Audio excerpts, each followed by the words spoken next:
بسم اللہ الرحمن الرحیم۔ ناظرین السلام علیکم۔ انداز بیان چینل کے ساتھ شہباز شفقت مرزا۔ شب معراج میں جب رسول کریم صلی اللہ علیہ وآلہ وسلم ایک نہایت خوبصورت اور وسیع و عریض محل پر سے گزرے تو اس کی معطر فضاؤں نے آپ کو حیران کر دیا۔ وہاں کی بھینی بھینی خوشبوئیں نہ صرف یہ کہ محل کے ماحول کو مہکا رہی تھیں بلکہ گزرنے والوں کے دماغوں کو تازگی و شادابی عطا کر رہی تھیں۔ آپ صلی اللہ علیہ وآلہ وسلم نے متعجب ہو کر جبرائیل علیہ السلام سے پوچھا، یہ کس کا ٹھکانہ اور کس کی ملکیت ہے؟ انہوں نے ارشاد فرمایا، یہ فرعون کے گھر والوں کی معاشتہ اور اس کے معصوم بچوں کا محل ہے۔ سبحان اللہ۔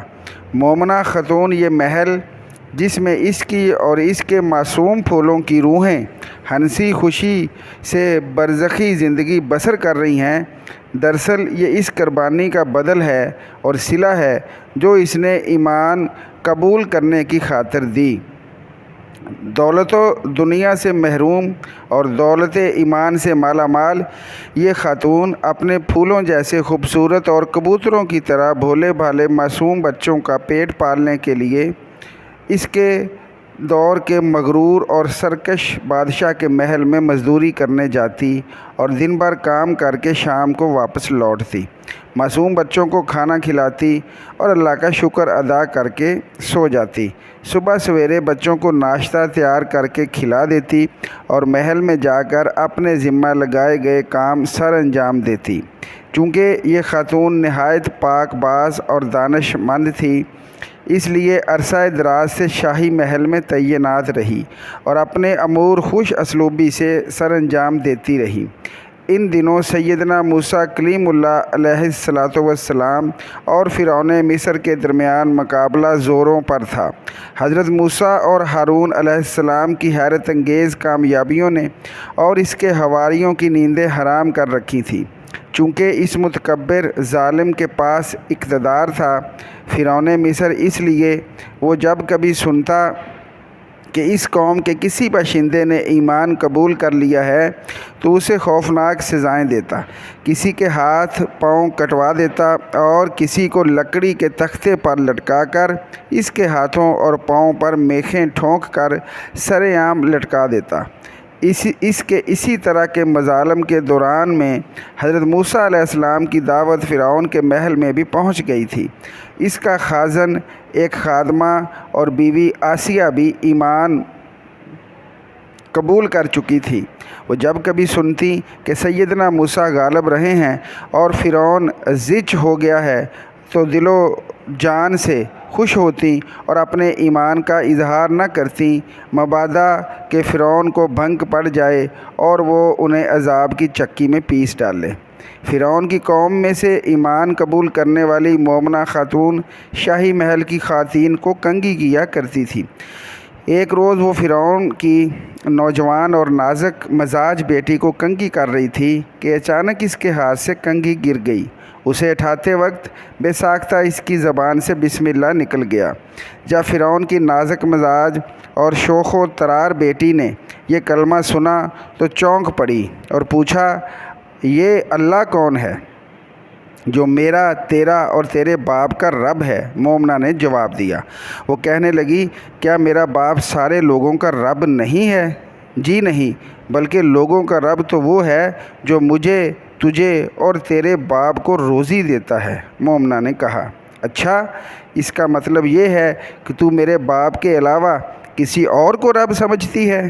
جی ہاں، میرا، تیرا اور تیرے باپ کا رب اللہ ہی ہے۔ یہ سن کر فرعون کی لڑکی سیخ پا ہو گئی اور اس نے اپنے باپ کو اطلاع کر دی۔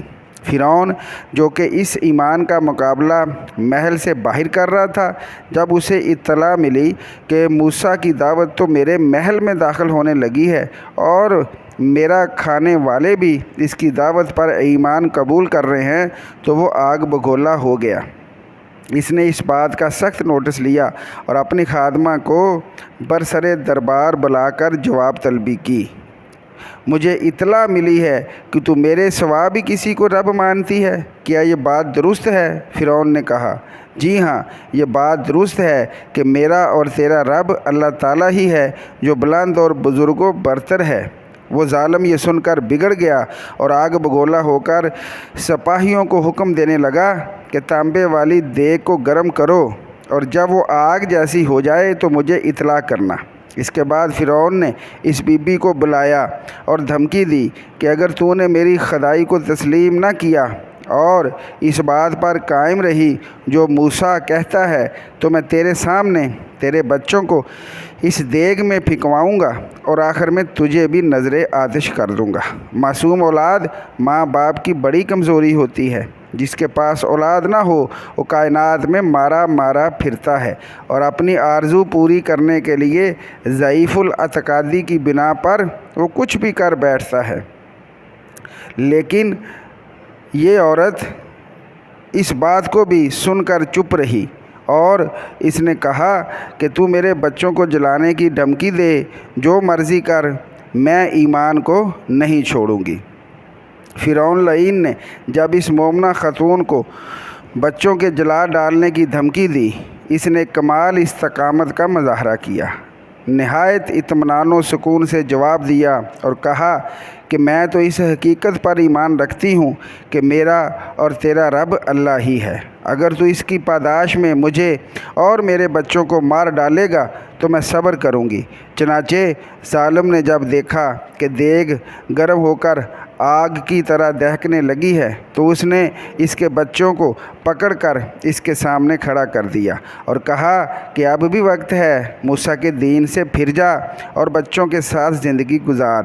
لیکن یہ خاتون نہ تو بچوں کے بغیر رہ سکتی تھی اور نہ ایمان کے بغیر، چنانچہ اس نے ایمان کی خاطر اپنی اور اپنے بچوں کی جان کی قربانی دینے کا عزم مصمم کر لیا اور کہا، کوئی بات نہیں، تو جلانا چاہتا ہے تو جلا دے، اس ذات پاک پر تو ہماری جان بھی قربان ہے۔ البتہ اس نے اتنی درخواست کی کہ میری اور میرے بچوں کی ہڈیوں کو ایک ہی جگہ دفنایا جائے۔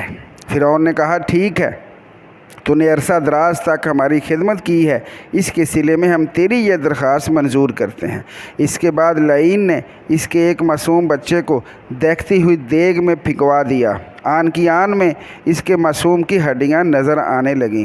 فرعون انتظار کرنے لگا کہ اب یہ خاتون میرے پاؤں پکڑ کر منت سماجت کرے گی، لیکن اللہ اس کی بندی نے اس جان کا صدمے کو نہایت استقلال سے برداشت کیا اور صبر و شکیب کا مجسمہ بنی رہی۔